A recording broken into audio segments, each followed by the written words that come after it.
சென்னை ஐஐடியில் உள்ள தொழில் முனைவோர்களை ஊக்குவிக்கும் இன்குபேஷன் செல் கடந்த 12 ஆண்டுகளில் 400 ஸ்டார்ட் அப்களை உருவாக்கியுள்ளது.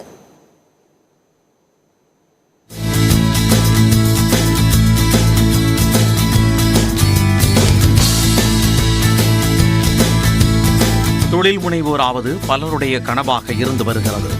ஆனால் எப்படி ஆரம்பிப்பது, யாரை அணுகுவது, எண்ணங்களை தொழிலாக மாற்றுவது எப்படி என பலருக்கும் தெரியாது. அப்படியானவர்களுக்கு வாய்ப்புகள் கொட்டி கிடக்கும் இடமாக உள்ளது ஐஐடி மெட்ராஸ் ரிசர்ச் பார்க். 2013ஆம் ஆண்டில் இருந்து இந்த ரிசர்ச் பார்க்கில் இன்குபேஷன் செல் செயல்பட்டு வருகிறது. இதுவரை 400 ஸ்டார்ட் அப் நிறுவனங்களை உருவாக்கி அதன் மூலம் 10,000 வேலை வாய்ப்புகள் உருவாக்கப்பட்டுள்ளன.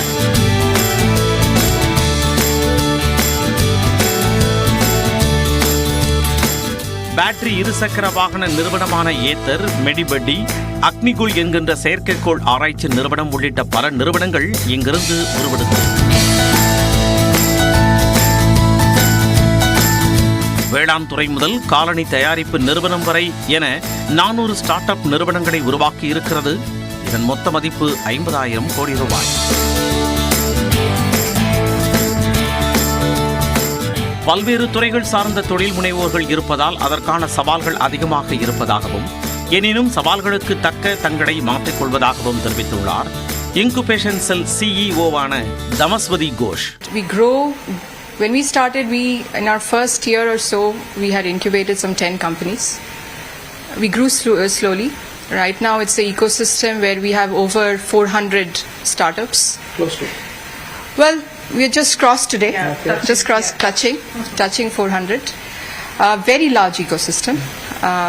A wide diversity of startups working across large number of sectors.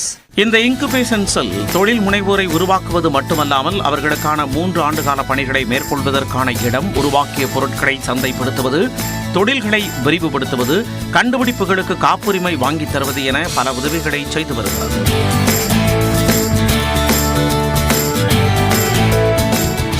ஐஐடியில் படித்த மாணவர்கள் 40% பேர் மட்டுமே இங்கு தொழில் முனைவோர்களாக இருக்கிறார்கள்.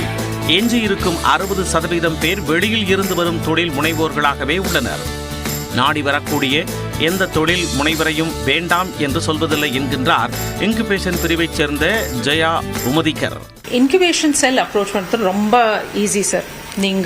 you can just walk into the office, இல்லை ஒரு இமெயில் அனுப்பலாம், இல்லைனா you can just call the office.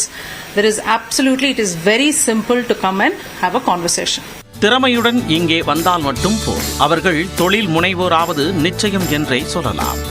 News 18 Tamil Nadu தொலைக்காட்சி செய்திகளுக்காக ஒளிப்பதிவாளர் அஞ்சித் கானுடன் செய்தியாளர் சுபாஷ் பிரபு.